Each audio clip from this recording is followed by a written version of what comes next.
Zero to hero online form में आपका स्वागत है। मैं हूं आदर्श और आज आपको सिखाऊंगा सीएससी से जाति प्रमाण पत्र कैसे ऑनलाइन करें। सबसे पहले गूगल क्रोम ओपन करना होगा।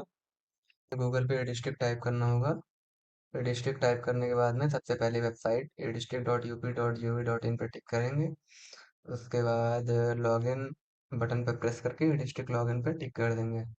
टिक करने के बाद में सबसे नीचे यूज़र टाइप में हम अपना सीएससी यूज़र है, इसलिए सीएससी यूज़र पे टिक किया। उसके बाद यूज़र आईडी और पासवर्ड फिल करेंगे। यूज़र आईडी पासवर्ड फिल करने के बाद में हम कैप्चा फिल करेंगे। कैप्चा हमारा DJ4HVH। ये फिल करने के बाद में हम लॉगिन के बटन पे प्रेस कर देंगे। उसके बाद हमारा जो डिस्ट्रिक्ट का इंटरफेस है, जो भी डैशबोर्ड है, वो हमारा शो हो जाएगा। अब हमें जाति बनानी है। जो ऊपर जाति है हिंदी में, वो हमें उत्तर प्रदेश शासन के द्वारा दी जाती है, जिसे हम स्टेट गवर्नमेंट कहते हैं। स्टेट गवर्नमेंट वाली जाति बोलते हैं। और जो नीचे है जाति प्रमाण पत्र इंग्लिश, तो इसे हम सेंट्रल गवर्नमेंट का बोलते हैं।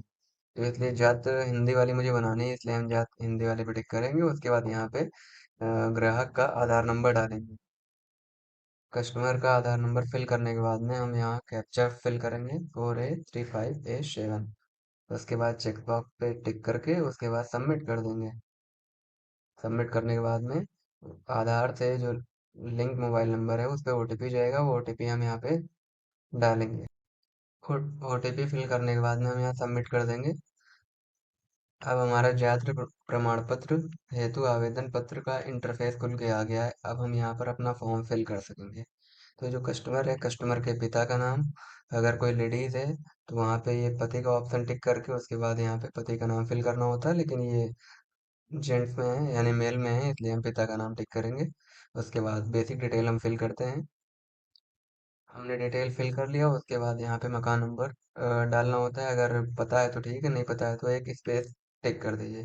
टिक करने के बाद में यहाँ पे मोहल्ला और पोस्ट यहाँ पे दिया गया है। अगर आप ग्रामीण एरिया में बिलोंग करते हैं तो यहाँ पे ग्राम करके लिख दीजिए, या फिर ऐसे ही डायरेक्ट आप लिख सकते हैं। जैसे ग्राम लिखना है तो मैंने लिखा। उसके बाद गांव का नाम। उसके बाद कॉमा लगा के पोस्ट ऑफिस भी डाल दीजिए, जिससे आसानी रहती है। उसके बाद जिला ऑटोमेटिक सेलेक्ट आएगा। उसके बाद तहसील, जो हमारी तहसील पड़ती है, वो तहसील पे टिक करके हम तहसील सेलेक्ट करेंगे। उसके बाद पांचवा जो ऑप्शन है वहाँ पे ग्राम यानी कौन सा गांव है, गांव सेलेक्ट करने का ऑप्शन में आएंगे। हम अपना गांव सेलेक्ट करेंगे।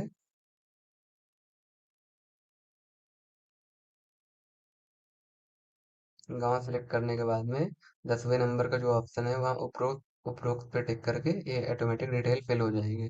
अब यहाँ पे कस्टमर का मोबाइल नंबर डालेंगे। मोबाइल नंबर फिल करने के बाद में हमारा जो 13वें नंबर पे ऑप्शन आता है श्रेणी। श्रेणी मतलब किस कैटेगरी में आते हैं। तो जिस कैटेगरी में, जैसे पिछड़ी हो गया, अनुसूचित हो गया, अनुसूचित जनजाति हो गया, तो ये पिछड़ी में आते हैं, पिछड़ी पे टिक किया। उसके बाद उपजाति यानी जो होता है कास्ट के अंदर, यानी जैसे उपजाति होती है उसको हम टिक करेंगे। उपजाति हमने सेलेक्ट कर लिया। उसके बाद 14वें नंबर पे जो ऑप्शन दिया है 14 नंबर पे प्रमाण पत्र बनवाने का कारण।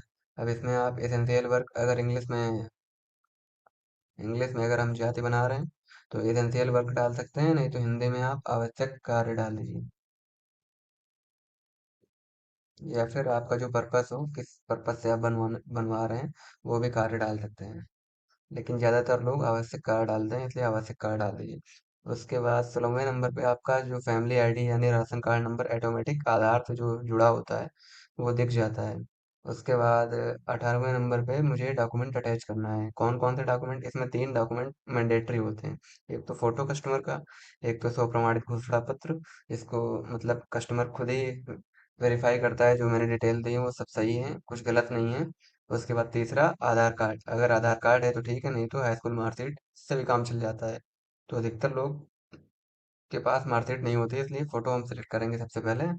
उसके बाद अब हम फोटो सिलेक्ट कर लेंगे। उसके बाद अपलोड पे टिक कर देंगे।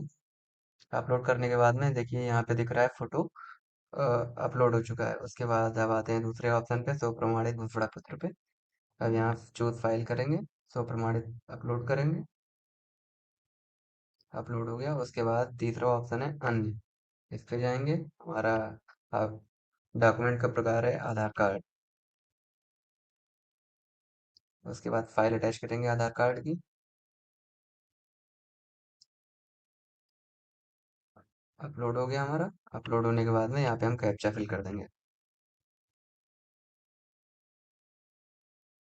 कैप्चा फिल होने के बाद में हमें एक प्रीव्यू फॉर्म दिखाई दिया जाता है।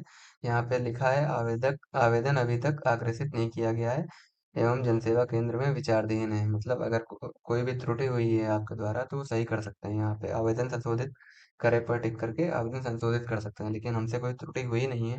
और जो भी डॉक्यूमेंट अटैच किए हैं वो यहाँ पे शो हो रहे हैं। अगर आप चाहें तो देख सकते हैं। शो प्रमाणित पे टिक करेंगे, यहाँ पे दिख जाएगा।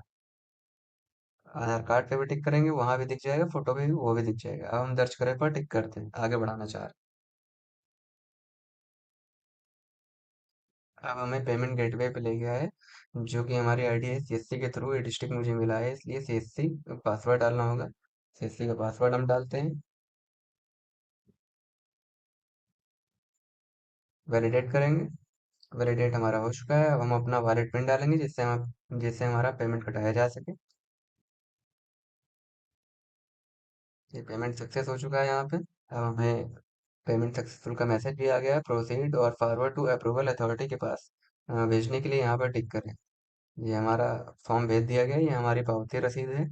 यहाँ पे आवेदन संख्या लिखा होता है। ये आवेदन संख्या से हम चेक कर सकते हैं बाद में कि हमारा फॉर्म कहाँ तक है, कहाँ पहुँचा, कहाँ नहीं पहुँचा, किसके पास अभी पड़ा है, रिपोर्ट लगी या नहीं लगी। ये रजिस्ट्रेशन नंबर यहाँ मिलता है। तो ये वाली रिसिप्ट जो है ये निकाल के कस्टमर को दे दी जाती है, प्रिंट आउट निकाल के। दोस्तों, आपको अगर वीडियो अच्छा लगा हो तो हमारे चैनल को सब्सक्राइब करें, और इसी तरह नए वीडियो देखने के लिए हमारे चैनल पर जुड़े रहें। धन्यवाद।